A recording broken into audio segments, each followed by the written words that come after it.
Welcome all. നമ്മൾ നെറ്റുമായിട്ട് ബന്ധപ്പെട്ടൊരു marketing മാനേജ്മെൻറ്റിലെ 6ാമത്തെ video ആണിത്. ഇന്നത്തെ നമ്മുടെ ടോപ്പിക്ക് പ്രൊഡക്റ്റാണ്.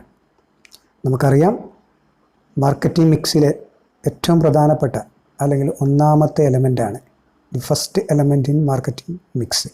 മാർക്കറ്റിംഗ് മിക്സ് എന്ന് പറയുന്ന ഒരു കോൺസെപ്റ്റ് അത് ഫസ്റ്റ് ഡെവലപ്പ് ചെയ്തത് 1964 NH ബോർഡൻ ആയിരുന്നു.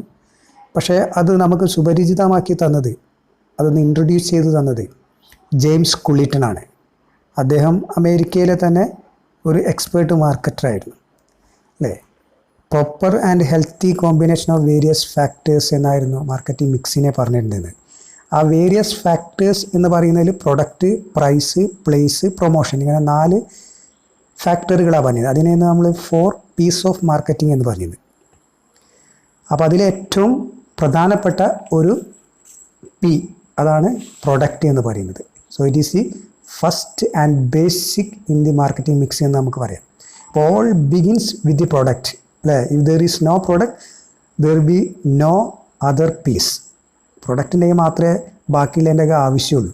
ഓക്കെ, ഒരു ഓർഗനൈസേഷൻ്റെ മുമ്പിൽ 2 ലക്ഷ്യങ്ങൾ ഉണ്ടാവാം: കൺസ്യൂമറിൻ്റെ സാറ്റിസ്ഫാക്ഷൻ, അതുപോലെ തന്നെ മാക്സിമം പ്രോഫിറ്റാണ്. അപ്പോൾ ഇതിന് അനുയോജ്യമായിട്ടുള്ള പ്രൊഡക്റ്റ് വിപണനം ചെയ്യണം. അപ്പോൾ വിപണനത്തെ പറ്റിയുള്ള ഒരു സ്റ്റഡി എന്നുകൊണ്ട് ഉദ്ദേശിക്കുന്നത് യഥാർത്ഥത്തിൽ ഒരു പ്രൊഡക്റ്റിനെ പറ്റിയുള്ള ഒരു പഠനം കൂടിയാണ്. നമ്മളൊരു 4 ഇഞ്ചിൻ്റെ ഡ്രില്ലിംഗ് മെഷീൻ വാങ്ങുകയെന്ന് പറഞ്ഞാൽ യഥാർത്ഥത്തിൽ 4 ഇഞ്ചിൻ്റെ ദ്വാരങ്ങളാണ് വാങ്ങുന്നത് എന്നാണ് പറയുന്നത്. ഈ ഒരു കോൺസെപ്റ്റ് പറഞ്ഞത് തിയോഡർ ലിവിറ്റാണ് പറഞ്ഞത്. In buying a 1/4 inch drills the buyer buys 1/4 inch holes എന്നാണ് അദ്ദേഹം പറഞ്ഞത്. നമ്മൾ യഥാർത്ഥത്തിൽ സോപ്പല്ല വാങ്ങുന്നത്, we buy cleaning and feeling of freshness എന്നാണ് പറഞ്ഞത്. We do not buy soap എന്നാണ് പറഞ്ഞത്. നമ്മൾ യഥാർത്ഥത്തിൽ സോപ്പല്ല, actually we buy cleaning and feeling of freshness, ശുചിത്വവും ഉന്മേഷവും നമ്മൾ വാങ്ങുന്നത്. സോ ഇത്തരത്തിലാണ് പ്രൊഡക്റ്റ് എന്നൊരു കോൺസെപ്റ്റിലേക്ക് വരുന്നത്. അപ്പോൾ നമുക്ക് യഥാർത്ഥത്തിൽ people do not buy product അല്ല യഥാർത്ഥത്തിൽ വാങ്ങുന്നത്, ദേ ബൈ ബെനിഫിറ്റ്. യഥാർത്ഥത്തിൽ അവർ വാങ്ങുന്നത് ബെനിഫിറ്റാണ്. സോ പ്രൊഡക്റ്റ് എന്ന് പറയുന്നത് എവ്രിതിങ്, എല്ലാം അതിൽ വരും. The purchaser gets in exchange of his money എന്നാണ്, അല്ലെങ്കിൽ ഫോർ ഹിസ് മണി. അപ്പോൾ ഉപഭോക്താവിന് തൻ്റെ പണത്തിന് ലഭിക്കുന്ന ഏതൊന്നിനെയും നമുക്ക് ഉൽപ്പന്നം എന്ന് വിളിക്കാൻ പറ്റുമെന്നാണ്. അത് ഒരു പ്ലേസ് ആവാം, പേഴ്സൺ ആവാം, ഐഡിയ, ഇൻഫോർമേഷൻ, ഇതൊക്കെ ആവാം. ഓക്കെ, സോ പ്രൊഡക്റ്റിന് ഒരുപാട് ഡെഫിനിഷൻസ് ഒക്കെ വന്നിട്ടുണ്ട്. അതിൽ പ്രധാനപ്പെട്ട ഒരു ഡെഫിനിഷനാണ് 2004 ജോബർ നൽകിയിട്ടുള്ളത്. A product is anything that has the ability to satisfy a customer need എന്നാണ്. കസ്റ്റമറുടെ നീഡ് സാറ്റിസ്ഫൈ ചെയ്യുന്ന എന്തും പ്രൊഡക്റ്റ് എന്നാണ് പറഞ്ഞിട്ടുള്ളത്. ഓക്കെ, അപ്പോൾ ഈ പ്രൊഡക്റ്റ് കൺസെപ്റ്റ് ഉണ്ട്. ഈ പ്രൊഡക്റ്റ് കൺസെപ്റ്റ് യഥാർത്ഥത്തിൽ ഇൻട്രൊഡ്യൂസ് ചെയ്തത് നമ്മുടെ തിയോഡർ ലിവിറ്റായിരുന്നു. പ്രൊഡക്റ്റ് കോൺസെപ്റ്റ് ഇൻട്രൊഡ്യൂസ് ചെയ്തത്. അപ്പോൾ അദ്ദേഹമാണ് aggregate of satisfactions that has A user obtain എന്നാണ് പറഞ്ഞത്. ഉപയോഗിക്കുന്ന ആൾക്ക് കിട്ടുന്ന മൊത്തം സംതൃപ്തിനെയാണ് നമ്മൾ യഥാർത്ഥത്തിൽ പ്രൊഡക്റ്റ് എന്ന് പറയുന്നത്. പ്രൊഡക്റ്റ് കൺസെപ്റ്റ് എന്ന് പറയുന്ന സംഭവം അതാണ്. ഓക്കെ, നമുക്ക് നെക്സ്റ്റ് പോവാം. യെസ്, നെക്സ്റ്റ് ക്ലാസിഫിക്കേഷൻ ഓഫ് പ്രൊഡക്ട്സിനെ നമുക്ക് പല രീതിയിൽ വേണമെങ്കിൽ തരംതിരിക്കാൻ പറ്റും. ഇപ്പോൾ ജനറൽ ബേസിൽ നമുക്ക് ലോക്കൽ പ്രൊഡക്റ്റ്, അതുപോലെ international product, multinational product, global product എന്ന രീതിയിൽ നമുക്ക് വേണമെങ്കിൽ തരംതിരിക്കാൻ പറ്റും. ഇനി മറ്റൊരു രീതിയിൽ നമുക്ക് പറഞ്ഞാൽ, ഇപ്പോൾ ബേസ്ഡ് ഓൺ കൺസംഷൻ, ഉപയോഗത്തിൻ്റെ അടിസ്ഥാനത്തിലാണെങ്കിൽ നമുക്ക് അതിനെ കൺസ്യൂമർ പ്രൊഡക്റ്റ് എന്നും ഇൻഡസ്ട്രിയൽ ഗുഡ്സ് അല്ലെങ്കിൽ ഇൻഡസ്ട്രിയൽ പ്രൊഡക്റ്റൊക്കെ എന്ന രീതിയിൽ നമുക്ക് തരംതിരിക്കാൻ പറ്റും. ഈ കൺസ്യൂമർ പ്രൊഡക്റ്റ് എന്നുകൊണ്ട് ഇവിടെ ഉദ്ദേശിക്കുന്നത് എന്താ വെച്ചിട്ടുണ്ടെങ്കിൽ product bought by final consumer for personal consumption ആണ്. നമ്മൾ വാങ്ങുക, നമ്മൾ ഉപയോഗിക്കുക, അതാണ്. വേറൊരു പ്രൊഡക്റ്റ് ഉണ്ടാക്കാൻ വേണ്ടിയിട്ട് നമ്മൾ വാങ്ങുന്നതല്ല. അത്തരം വാങ്ങുന്ന ഗുഡ്സിനാണ് നമ്മൾ ഇൻഡസ്ട്രിയൽ ഗുഡ്സായിട്ട് ഇവിടെ നമ്മൾ വാങ്ങി ഉപയോഗിക്കുന്നു. ഇത് നമുക്ക് 4 കാറ്റഗറി നമുക്ക് നടത്താൻ പറ്റും. കൺവീനിയൻസ് പ്രൊഡക്റ്റ്, കൺവീനിയൻസ് ഗുഡ്സ് എന്നൊക്കെ പറഞ്ഞിട്ടുണ്ടെങ്കിൽ നമുക്ക് കൂടുതൽ പ്രയത്നമൊന്നും കൂടാതെ നമുക്ക് വാങ്ങിക്കാൻ പറ്റുന്ന സംഭവങ്ങളാണ് കൺവീനിയൻസ് ഗുഡ്സ് എന്നുള്ളത്. ഇപ്പോൾ rice, magazine, cigarette, biscuit, umbrella, അപ്പോൾ ഇത്തരത്തിലുള്ള സംഭവങ്ങളൊക്കെ കൺവീനിയൻസ് ഗുഡ്സ് എന്ന് ഉള്ളൊരു കുറച്ച് എക്സാമ്പിൾ പറഞ്ഞുള്ളൂ. പിന്നെ ഷോപ്പിംഗ് പ്രൊഡക്റ്റ് ഉണ്ട്. ഈ ഷോപ്പിംഗ് ഗുഡ്സ് എന്നൊക്കെ പറയുമ്പോൾ നമ്മൾ കണ്ടിന്യൂസ് ആയിട്ട് വാങ്ങുന്നില്ല, ഒരു പ്രത്യേക ടൈമിലൊക്കെ നമ്മൾ വാങ്ങുള്ളൂ. ക്ലോത്തിങ്, ഫർണിച്ചർ, ഷൂസ് ഇതൊക്കെ അതിൽ പെട്ട. പിന്നെ സ്പെഷ്യാലിറ്റി ഗുഡ്സ് ഉണ്ട്. ഈ സ്പെഷ്യാലിറ്റി ഗുഡ്സിൻ്റെ ഒരു പ്രത്യേകത പറഞ്ഞിട്ടുണ്ടെങ്കിൽ അതിൻ്റെ പ്രത്യേകത അത് വളരെ റെയറായിട്ടാണ് നമ്മളൊക്കെ വളരെ ഹൈ ഇൻകം ഗ്രൂപ്പുള്ള ആളുകളൊക്കെയാണ് കൂടുതൽ പ്രിഫർ ചെയ്യാൻ സാധ്യത. ഇപ്പോൾ കാറ്, പിന്നെ ക്യാമറ, ലാപ്ടോപ്പ് എന്നൊക്കെ ഉള്ളതൊക്കെ എന്താണ് സ്പെഷ്യാലിറ്റി ഗുഡ്സിൽ നമുക്ക് പെടുത്താൻ പറ്റും. ദെൻ അതുപോലെ തന്നെ എമർജൻസി ഗുഡ്സ് എന്ന് പറയുന്ന മറ്റൊരു വിഭാഗമുണ്ട്. നമുക്ക് എന്താ വെച്ചിട്ടുണ്ടെങ്കിൽ അത് നമുക്ക് എപ്പോഴാണ് ഒരു ആവശ്യം, ഇപ്പോൾ ഒരു ഉദാഹരണത്തിന് sudden need for an umbrella, മഴ പെയ്യുമ്പോൾ നമുക്ക് എന്താണ് കുടേൻ്റെ ആവശ്യം വരികയാണ് പെട്ടെന്ന്, അത് എമർജൻസി ഗുഡ്സ് എന്നും നമുക്ക് പറയാൻ പറ്റും. അപ്പോൾ ഇത്തരത്തിൽ കൺസ്യൂമർ പ്രൊഡക്റ്റിനെ പല രീതിയിൽ നമുക്ക് ക്ലാസിഫൈ ചെയ്യാൻ പറ്റും. ഇൻഡസ്ട്രിയൽ ഗുഡ്സ് ഓൾറെഡി നമ്മൾ പറഞ്ഞു, ഇത് മറ്റൊരു പ്രൊഡക്റ്റ് ഉണ്ടാക്കുന്നതിന് വേണ്ടിയിട്ട് നമ്മൾ വാങ്ങിക്കുകയാണ്. It means for use in the production of other goods for some business or institutional purpose, അതാണ് പറഞ്ഞത്. മറ്റൊരു പേഴ്സണൽ പർപ്പസാണ്, ഇവിടെ ഇൻസ്റ്റിറ്റ്യൂഷണൽ പർപ്പസിനാണ്. അപ്പോൾ ഇതിൽ നമുക്ക് എന്താണ് വേണമെങ്കിൽ ഒരു 4 കാറ്റഗറീസ് ആയിട്ട് നമുക്ക് പറയാം. Production facilities and equipments, production materials, production supplies, management materials, ഇങ്ങനെ രീതിയിലൊക്കെ വേണമെങ്കിൽ നമുക്കതിനെ തരംതിരിക്കാൻ പറ്റും. ഇതല്ലാതെ നമുക്ക് വേണമെങ്കിൽ ഇപ്പോൾ ഡ്യൂറബിലിറ്റീൻ്റെ ബേസിലൊക്കെ ചില ബുക്കുകളിലൊക്കെ നമ്മൾ കാണാറുണ്ട്. ഡ്യൂറബിൾ ഗുഡ്സ്, അതുപോലെ തന്നെ എന്താണ് നോൺ ഡ്യൂറബിൾ ഗുഡ്സ്, സർവീസസ് എന്നുള്ള സംഭവങ്ങളൊക്കെ കാണാറുണ്ട്. അപ്പോൾ on the basis of durability, ആ ഡ്യൂറബിലിറ്റിയുടെ അടിസ്ഥാനത്തിൽ നമുക്ക് വേണമെങ്കിൽ എന്താണ് പറയാൻ പറ്റും, ഒന്ന് ഡ്യൂറബിൾ, മറ്റൊന്ന് നോൺ ഡ്യൂറബിൾ, അതുപോലെ തന്നെയാണ് സർവീസ്. ഈ ഡ്യൂറബിൾ എന്ന് പറഞ്ഞിട്ടുണ്ടെങ്കിൽ ഇപ്പോൾ ഫർണിച്ചർ, റെഫ്രിജറേറ്റർ എന്നൊക്കെ പറയുന്നത്, അപ്പോൾ can be used for A long time, അതാണ് ഡ്യൂറബിൾ. നോൺ ഡ്യൂറബിൾ പറഞ്ഞിട്ടുണ്ടെങ്കിൽ പെട്ടെന്ന് നശിച്ചു പോകണം, അപ്പോൾ സോപ്പ്, സാൾട്ട് ഇതൊക്കെ. പിന്നെ സർവീസസ് എന്ന് പറയുമ്പോൾ ഇത് യഥാർത്ഥത്തിൽ these are activities or benefit അല്ലെങ്കിൽ സാറ്റിസ്ഫാക്ഷൻ ഓഫേർഡ് ഫോർ സെയിൽ. ആ സെയിലിൻ്റെ ഒപ്പം നമ്മൾ കൊടുക്കുന്ന ഒരു സാറ്റിസ്ഫാക്ഷൻ അല്ലെങ്കിൽ ആക്ടിവിറ്റി എന്നൊക്കെ വേണമെങ്കിൽ പറയാം. ഇപ്പോൾ റിപ്പയേഴ്സ്, അതൊരു സർവീസസ് എന്നുള്ള ഗണത്തിൽപ്പെടുന്നതാണ്. അപ്പോൾ ഈ രീതിയിലും നമുക്ക് എന്ത് ചെയ്യാൻ പറ്റും, ക്ലാസിഫൈ ചെയ്യാൻ പറ്റും. Okay, next product life cycle. നമ്മൾ PLC എന്ന ഷോർട്ട് ഫോമിലും ഇത് പറയാറുണ്ട്, പ്രൊഡക്റ്റ് ലൈഫ് സൈക്കിൾ. ഉൽപ്പന്ന ജീവചക്രം എന്നൊക്കെ വേണമെങ്കിൽ നമുക്ക് അതിൽ മലയാളത്തിൽ പറയാൻ പറ്റും. അപ്പോൾ ഈ മനുഷ്യന്മാരെ പോലെ തന്നെ ഇപ്പോൾ മനുഷ്യനെ നോക്കുകയാണെങ്കിൽ ഇപ്പോൾ ഒരു ജനനം, ശൈശവം, കൗമാരം, യൗവനം, വാർദ്ധക്യം, പിന്നെ മരണം, ഇങ്ങനെ ഓരോ ഘട്ടങ്ങളുണ്ട്. അതുപോലെ തന്നെ ഒരു പ്രൊഡക്റ്റിനുണ്ട് ഇപ്പോൾ ഒരു തുടക്കം, അതുപോലെ തന്നെ ഒരു ഗ്രോത്ത്, ഒരു വളർച്ച അല്ലേ. പിന്നെ ഒരു മെച്യൂരിറ്റി, ഒരു പക്വത, മെച്യൂരിറ്റി ആൻഡ് സാറ്റുറേഷൻ. ഒരു തീവ്രതയിൽ എത്തിക്കഴിഞ്ഞാൽ ഓട്ടോമാറ്റിക്കലി ഡിക്ലൈനാണ്, താഴും. പിന്നെ എന്താണ് അബൻഡൻമെൻ്റ് ആണ്, അത് ഒഴിവാക്കേണ്ടി വരും, ഒബ്സലസൻസ് എന്നൊക്കെ പറയാൻ പറ്റും. ഓക്കെ, അപ്പോൾ ഇങ്ങനെ മനുഷ്യന്മാരെ പോലെ തന്നെ പ്രൊഡക്റ്റിനും എന്തുണ്ട്, ഇങ്ങനെ ഒരു ശ്രേണിയുണ്ട്. അപ്പോൾ A product passes through different stages എന്ന് പറയാം. So it is collectively known as product life cycle എന്ന് പറയാം, PLC എന്ന് പറയാം. അപ്പോൾ ഇതിൻ്റെ സ്റ്റേജസ് ആണ് introduction, growth, maturity and saturation ഒരുമിച്ച് പറയാൻ പറ്റും. പിന്നെ ഡീക്ലൈൻ, ഈ 4 സാധാരണഗതി പറയൽ. 5ാമത്തെ നമുക്ക് വേണമെങ്കിൽ പറയാം അബൻഡൻമെൻറ്റ് എന്നും വേണമെങ്കിലും നമുക്ക് പറയാൻ പറ്റും. ഓക്കെ, ദെൻ ഒരു ഗ്രാഫിക്കലായിട്ട് നമ്മൾ ഇതിനൊന്ന് റെപ്രസെൻ്റ് ചെയ്ത് വെക്കുകയാണെങ്കിൽ ഇങ്ങനെ വരും. ഇതിപ്പോൾ ഇൻട്രൊഡക്ഷൻ സ്റ്റേജാണ്, ഇവിടെ നിന്ന് തുടങ്ങുന്നുള്ളൂ. പിന്നെ പതുക്കെ ഇങ്ങനെ കയറി വന്നു ഗ്രോത്തിൽ. പിന്നെ മെച്യൂരിറ്റി എന്ന് പറയുമ്പോൾ ഇതിൻ്റെ ഏറ്റവും മെച്യൂരിറ്റി ആൻഡ് സാറ്റുറേഷൻ എന്ന് പറയാം, ഇതിൻ്റെ ഏറ്റവും ഒരു പീക്ക് പീരിയഡാണ്. ആ പീക്ക് പീരിയഡിൽ എത്തിക്കഴിഞ്ഞാൽ പിന്നെ ഓട്ടോമാറ്റിക്കലി ഇങ്ങനെ താഴ്ന്ന് വരിക ചെയ്യാം, ഡിക്ലൈനാണിത്. താന്ന് ഇപ്പോൾ ഇതിൽ താന്ന് പോയാൽ പിന്നെ ഓട്ടോമാറ്റിക്കലി എന്താണ്, അതിനെ നമ്മൾ ഒഴിവാക്കുക ചെയ്യേണ്ടി വരും, അബൻഡ്മെൻറ്റ്. ഓക്കെ, അപ്പോൾ ഈ ഒരു രീതിയിൽ വേണമെങ്കിൽ നമുക്ക് എന്താണ് ഇതിനെ നമുക്ക് പറയാൻ പറ്റും. അപ്പോൾ ഇതിൽ ഈ ഒരു ഭാഗം ഉണ്ടല്ലോ, ഇതാണ് നമുക്ക് സെയിൽസ് ആൻഡ് പ്രോഫിറ്റ് എന്ന് പറയാം. ഈ ഒരു ഭാഗം നമ്മൾ റെപ്രസെൻ്റ് ചെയ്യുന്ന ഒരു ടൈമിനെയാണ്, ടൈം. ഓക്കെ, അപ്പോൾ ഇത് വെച്ചിട്ട് നമുക്ക് ഒരു ഗ്രാഫിക്കൽ റെപ്രസെൻറ്റേഷനാണ് നമ്മളൊരു പ്രൊഡക്റ്റ് ലൈഫ് സൈക്കിളിനെ നമ്മളൊരു ഗ്രാഫിൽ റെപ്രസെൻ്റ് ചെയ്യുമ്പോൾ എങ്ങനെയാണെന്നുള്ളതാണ്. പ്രൊഡക്റ്റ് ലൈഫ് സൈക്കിൾ സ്റ്റേജസ് എന്ന് വേണമെങ്കിൽ നമുക്കിതിനെ പറയാൻ പറ്റും. ഓക്കെ,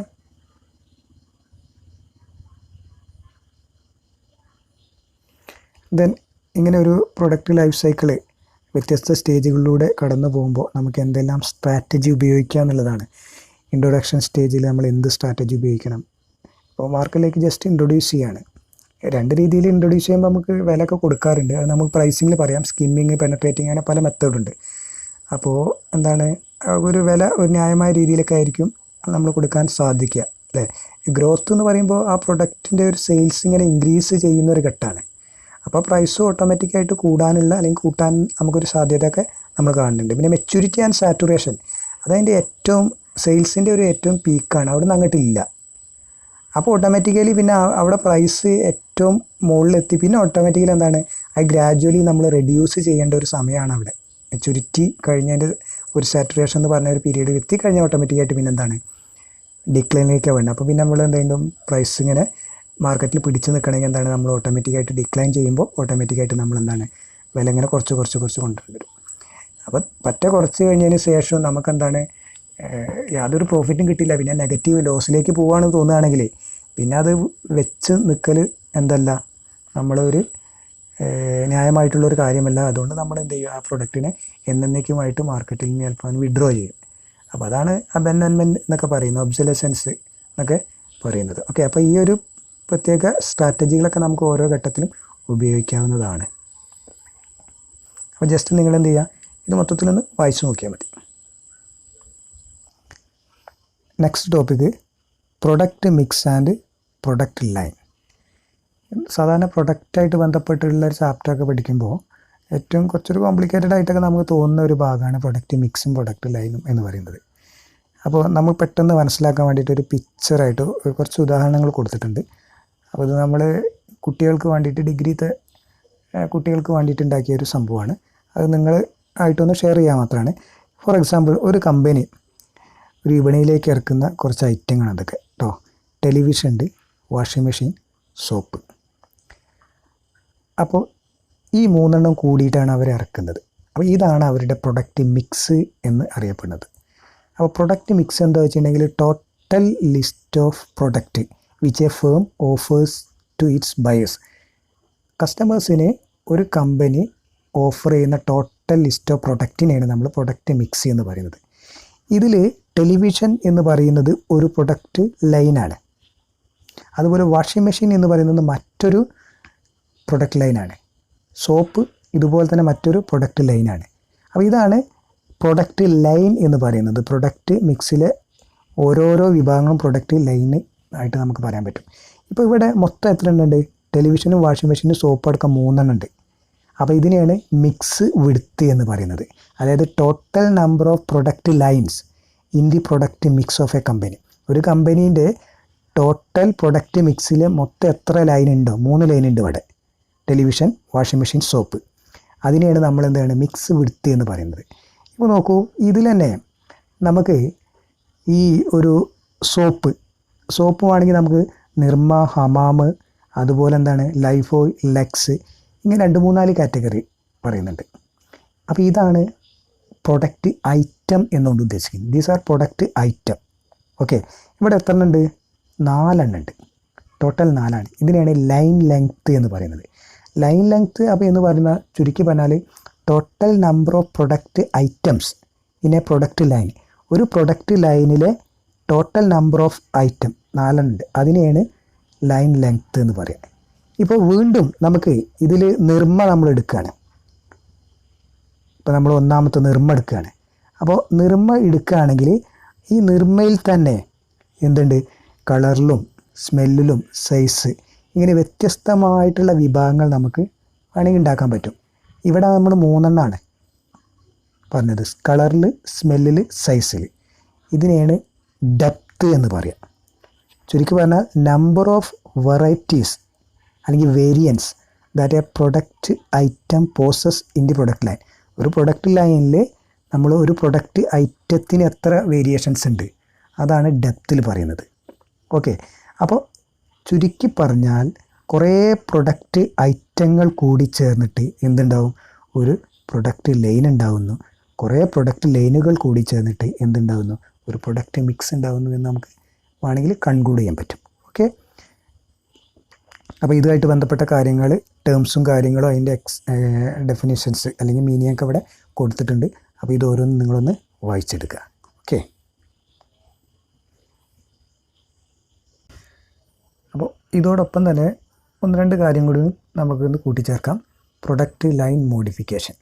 പ്രൊഡക്റ്റ് ലൈൻ എന്താണെന്ന് നമ്മൾ പറഞ്ഞു. അതിന് മോഡിഫിക്കേഷൻ എന്ന് പറഞ്ഞിട്ടുണ്ടെങ്കിൽ നമ്മൾ അതിലേക്ക് കൂടുതൽ പ്രൊഡക്റ്റ് ആഡ് ചെയ്യുക ആ ലൈനിൻ്റെ ഒപ്പം തന്നെ. Okay, add a new product to line. ഇപ്പോൾ ഇങ്ങനെ നിങ്ങൾ ആഡ് ചെയ്യുന്ന ഒരു പ്രൊഡക്റ്റ് ഉണ്ടല്ലോ, ആ ലൈനിലേക്ക് നിങ്ങൾ ഒന്നും കൂടി ആഡ് ചെയ്യുകയാണെന്നുണ്ടെങ്കിൽ അത് നിലവിൽ ആ ലൈനിലുള്ള പ്രൊഡക്റ്റിനേക്കാൾ ബെറ്റർ ആയിട്ടാണ്, ഹൈ ക്വാളിറ്റിയിൽ നിങ്ങൾ കൊടുക്കുകയാണെങ്കിൽ അതാണ് ട്രേഡിംഗ് അപ്പ് എന്ന് പറയും. അതല്ല ഒരു ലോ ക്വാളിറ്റിയിലാണ് നിങ്ങൾ അത് കൊടുക്കുന്നുണ്ടെങ്കിൽ അത് ട്രേഡിംഗ് ഡൗൺ എന്ന് പറയും. Then product simplification. Product simplification എന്ന് പറഞ്ഞാൽ നമ്മൾ ഒരു അൺപ്രോഫിറ്റബിൾ ആയിട്ടുള്ള പ്രൊഡക്റ്റിനെ കയ്യിൽ നിന്ന് എടുത്തു മാറ്റിയാണ് നമ്മളെന്താണ് ലിമിറ്റ് ചെയ്യുകയാണ്. പ്രൊഡക്റ്റിൻ്റെ എണ്ണം നമ്മൾ ലിമിറ്റ് ചെയ്യാണ്. Limiting the number of products, അതാണ് പ്രൊഡക്റ്റ് സിംപ്ലിഫിക്കേഷൻ എന്ന് പറയുന്നത്. Then product diversification. Product diversification എന്ന് പറഞ്ഞാൽ ഒരു പുതിയ product, adding a new product or products to the existing product. നിലവിലുള്ള പ്രൊഡക്റ്റിലേക്കാണ്. നേരത്തെ പറഞ്ഞത് പ്രൊഡക്റ്റ് ലൈനാണ്, അപ്പോൾ അതിന് മാറ്റമുണ്ട്. അപ്പോൾ പ്രൊഡക്റ്റിലേക്ക് പുതിയത് ആഡ് ചെയ്യാണ്. അപ്പോൾ it is A strategy for growth and survival of the in the highly complex marketing environment എന്നൊക്കെ പറഞ്ഞത് ഇതൊക്കെ ആവശ്യമായിട്ടുള്ള ഒരു കാര്യമാണെന്ന് പറഞ്ഞത്. പിന്നെ പ്രൊഡക്റ്റ് ഡിഫറൻസിയേഷൻ ഉണ്ട്. ഈ പ്രൊഡക്റ്റ് ഡിഫറൻസിയേഷൻ പ്രധാനമായിട്ടും എന്താ വെച്ചിട്ടുണ്ടെങ്കിൽ ഇവിടെ പറയുന്നത് വെച്ചിട്ടുണ്ടെങ്കിൽ കോമ്പറ്റീറ്റേഴ്സിൻ്റെ പ്രൊഡക്റ്റിൽ നിന്നും വ്യത്യസ്തമായ പ്രൊഡക്റ്റാണ് നമ്മുടേത് എന്ന് കൺസ്യൂമേഴ്സിൻ്റെ ഒരു മൈൻഡിൽ നമ്മൾ സെറ്റ് ചെയ്യുക. അപ്പോൾ അതാണ് പ്രൊഡക്റ്റ് ഡിഫറൻസിയേഷൻ എന്ന് പറയുന്നത്. Developing and promoting and awareness in the mind of customers that the companies product differ from the product of competitors. Okay, അപ്പോൾ അതിനു വേണ്ടി നമുക്ക് trade mark, brand name, packaging, labelling, ഈ മെത്തേഡൊക്കെ അതിന് വേണ്ടിയിട്ട് നമ്മൾ എന്താണ് പ്രൊഡക്റ്റ് ഡിഫറൻസിയേഷന് വേണ്ടിയിട്ട് ഉപയോഗിക്കാവുന്നതാണ്. Okay, then factors influencing product mix. എന്തൊക്കെയാണ് നമ്മൾ പ്രൊഡക്റ്റ് മിക്സിൻ്റെ ബന്ധപ്പെട്ടുള്ള ഫാക്ടേഴ്സ്? ഒന്ന് change in demand, marketing influence, production efficiencies, financial influences, use of waste, competitive strategy, profitability etcetera. ഇങ്ങനെ പോകും. ഓക്കെ, ദെൻ ഒരു ടേമാണ് മാർക്കറ്റിംഗ് മയോപ്പിയ. ശ്രദ്ധിക്കുക, ഇത് ഇൻട്രൊഡ്യൂസ് ചെയ്തത് തിയോഡർ ലെവിറ്റ് ഇൻ 1960. ഇദ്ദേഹം ഒരുപാട് സംഭാവനകൾ മാർക്കറ്റിങ്ങിന് ചെയ്തിട്ടുണ്ട്. 1960 ഇദ്ദേഹം ഈ കോൺസെപ്റ്റ് പറയുമ്പോൾ അദ്ദേഹത്തിൻ്റെ ഒരു മാർക്കറ്റിംഗ് മയോപ്പിയ എന്ന് പറഞ്ഞ ഒരു ആർട്ടിക്കിൾ ഉണ്ട്. അതിലാണ് ഈ ഒരു സംഭവത്തെക്കുറിച്ചൊക്കെ പറഞ്ഞിരിക്കുന്നത്. അപ്പോൾ അതിൽ അദ്ദേഹം പോയിൻ്റ് ഔട്ട് ചെയ്ത പ്രധാനപ്പെട്ട കാര്യം ഇത്രയേ ഉള്ളൂ: the failure of the business is due to lack of foresight എന്നാണ്. നമ്മളൊരു ദീർഘദൃഷ്ടിയുടെ അഭാവമാണ് മിക്കവാറും ബിസിനസ്സൊക്കെ ഫെയിലാവാനുള്ള കാരണം. ഇദ്ദേഹം പറയുന്നത് എന്താ വെച്ചിട്ടുണ്ടെങ്കിൽ ചില ബിസിനസ്മാൻമാർക്ക് they do not actually know what kind of business they are doing. എന്ത് തരത്തിലുള്ള ബിസിനസ്സാണ് ചെയ്യുന്നതെന്ന് അവർക്ക് പോലും അറിയാത്ത അങ്ങനത്തെ ആളുകൾ ഉണ്ടാവാം.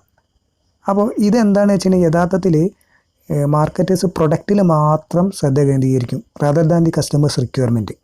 കസ്റ്റമേഴ്സിൻ്റെ ആവശ്യങ്ങളൊന്നും നമ്മൾ മൈൻഡ് ചെയ്യാതെ when marketers focus on the product only. അത്തരം സാഹചര്യങ്ങളൊക്കെയാണ് ഈ ഒരു മാർക്കറ്റിംഗ് മയോപ്പിയ എന്ന് പറയുന്ന വിപണന ഹ്രസ്വ ദൃഷ്ടി എന്നൊക്കെ പറയാം. അപ്പോൾ ഇത്തരത്തിലുള്ളൊരു short sighted narrow minded view of marketing, ഇതിനെയാണ് മാർക്കറ്റിംഗ് മയോപ്പിയ എന്ന് പറയുന്നത്. ഓക്കെ, ദെൻ ഡയമെൻഷൻ ഓഫ് പ്രൊഡക്റ്റാണ്. പ്രൊഡക്റ്റിൻ്റെ ഒരു ഡയമെൻഷൻ, അല്ലെങ്കിൽ നമുക്ക് വേണമെങ്കിൽ ഇതിനെ ലെയേഴ്സ് എന്നൊക്കെ പറയാം. ഓക്കെ, അപ്പോൾ ഒരു എളുപ്പത്തിന് വേണ്ടിയിട്ട് നമ്മളൊരു പിക്ചർ ഇട്ടാണ് core product, formal product, augmented product, ഈ 3 സംഭവങ്ങളാണുള്ളത്. അപ്പോൾ എന്താണ് കോർ പ്രൊഡക്റ്റ്, എന്താണ് ഫോർമൽ പ്രൊഡക്റ്റ്, എന്താണ് ഓഗ്മെൻറ്റഡ് പ്രൊഡക്റ്റ്, പെട്ടെന്നൊന്ന് മനസ്സിലാക്കാം. ഇപ്പോൾ ഒരു കസ്റ്റമർ, ഇപ്പോൾ നിങ്ങൾ തന്നെ വിചാരിക്കുക, നിങ്ങളൊരു കാറ് പർച്ചേസ് ചെയ്യാണ്. അങ്ങനെയാണെങ്കിൽ നിങ്ങൾ അതിൽ ആഗ്രഹിക്കുന്ന ഏറ്റവും പ്രധാനപ്പെട്ട ഒരു കാര്യം എന്ന് പറയുന്നത് അതിൻ്റെ ട്രാൻസ്പോർട്ടേഷനാണ്. ബെനിഫിറ്റ് ഓഫ് ട്രാൻസ്പോർട്ടേഷൻ, അതാണ് നിങ്ങളൊരു കാറ് വാങ്ങിക്കുമ്പോൾ നിങ്ങൾ ആഗ്രഹിക്കുന്ന അടിസ്ഥാന ഗുണം. So it is A basic benefits that a customer seeks in a product. ഒരു പ്രൊഡക്റ്റിൽ കസ്റ്റമർ അടിസ്ഥാനമായിട്ട് വേണം എന്ന് ആഗ്രഹിക്കുന്നത് എന്താണോ അതാണ് കോർ പ്രൊഡക്റ്റ് എന്നുകൊണ്ട് ഉദ്ദേശിക്കുന്നത്. ഇനി ഈ കാറിനെ നിങ്ങളെന്താണ് അതിൻ്റെ പ്രൈസ്, കളറ്, ഷേപ്പ്, അതുപോലെ ഫങ്ഷൻസ്, ഇതൊക്കെ നിങ്ങളുടെ ഒരു എക്സ്പെക്റ്റേഷനാണ്. ഈ ഒരു കാറ് വാങ്ങുമ്പോൾ ഇന്ന കാര്യങ്ങളൊക്കെ വേണം, അതിൻ്റെ പ്രൈസ് ഇത്രയായിരിക്കണം, ഇന്ന കളർ ഉണ്ടായാൽ തരക്കേടില്ല അല്ലേ, ഇന്ന ഷേപ്പ് ഉള്ളത്, ഇന്ന ഫങ്ഷൻസ് ഉള്ളത്. So customers expectation when he buys a product, അതാണ് ഫോർമൽ പ്രൊഡക്റ്റ് എന്ന് പറയുന്നത്. സോ ഇനി അതല്ല, പ്രൊഡക്റ്റിൻ്റെ ഒപ്പം തന്നെ നിങ്ങൾ ചില എക്സ്ട്രാ ബെനിഫിറ്റും കൂടി ചിലപ്പോൾ എന്താണ് സെല്ലർ വിൽക്കുന്ന ആൾ ആഡ് ചെയ്ത് തരും. ഇപ്പോൾ ആഫ്റ്റർ സെയിൽ സർവീസ്, കാറാണെങ്കിൽ അതിൻ്റെ വാറണ്ടീസ് അല്ലേ, ഇത്തരത്തിലുള്ള ഇതിനൊക്കെയാണ് നമ്മളെന്താണ് ഓഗ്മെൻറ്റഡ് പ്രൊഡക്റ്റ് എന്ന് പറയുന്നത്. സോ ഈ 3 കാര്യങ്ങളും. അപ്പോൾ കോർ പ്രൊഡക്റ്റ് എന്ന് പറഞ്ഞിട്ടുണ്ടെങ്കിൽ it is the basic benefit that a customer seeks in a product. Formal product എന്ന് പറഞ്ഞാൽ customers expectations when he buys a product. Augmented product എന്ന് പറഞ്ഞാൽ products plus extra benefit added by seller. Okay, next ഒരു topic product branding. Branding എന്ന് പറഞ്ഞാൽ സിമ്പിളായിട്ട് naming A product എന്നാണ്. ഒരു പ്രൊഡക്റ്റിന് പേരിടുക.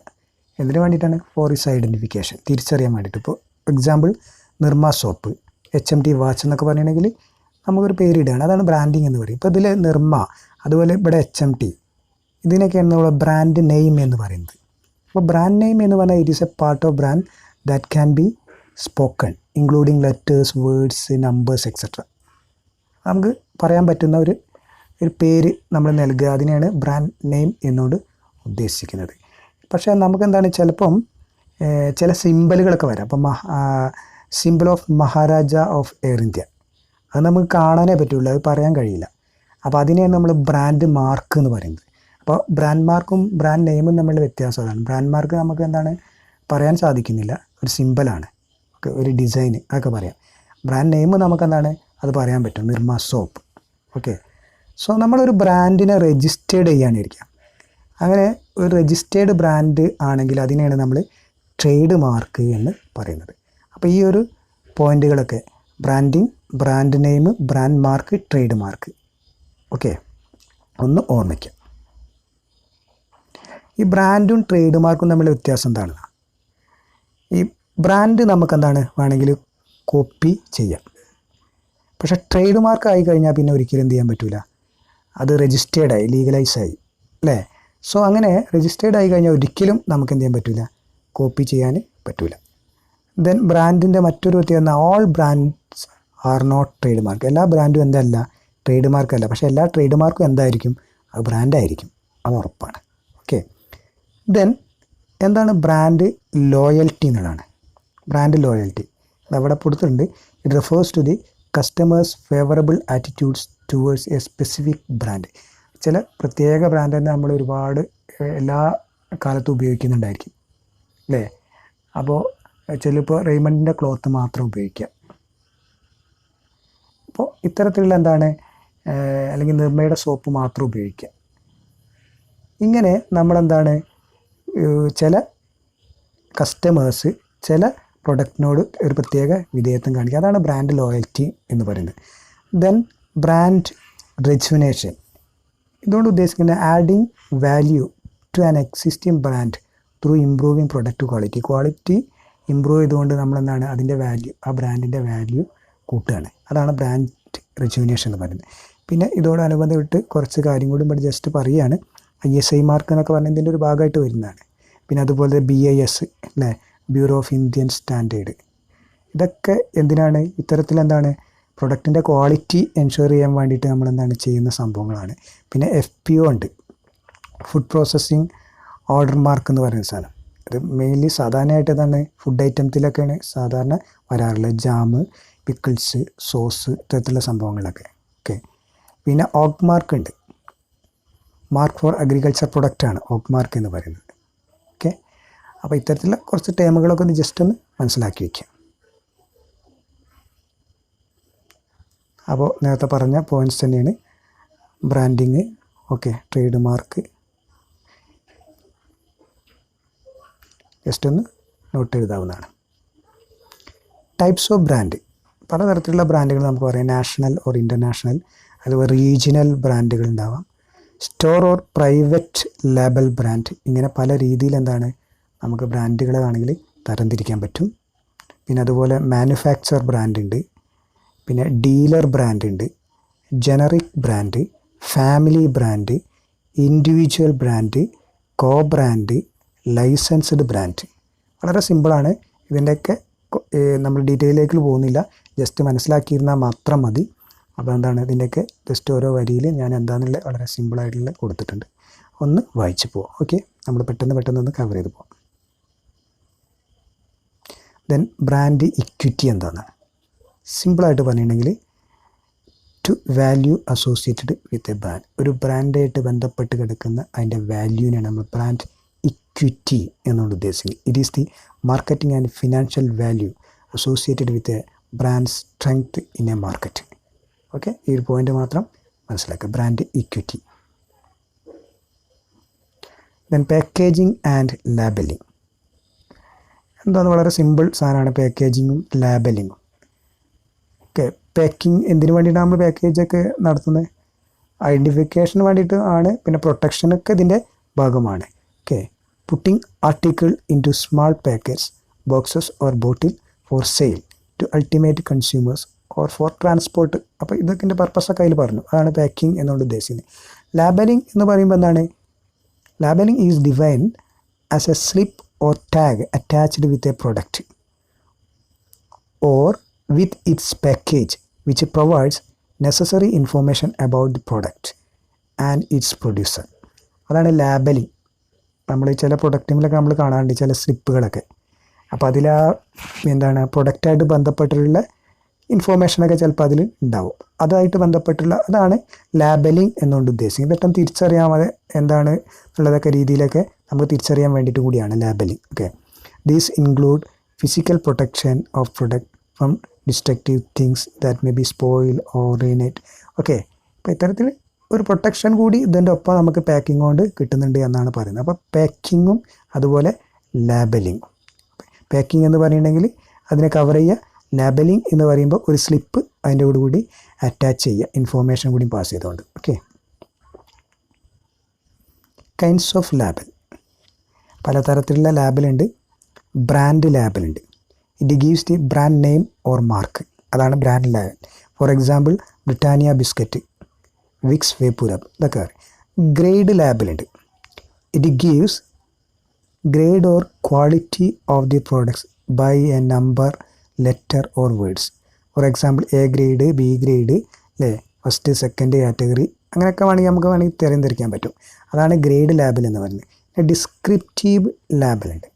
It gives details of products, its functions, price, warning etcetera.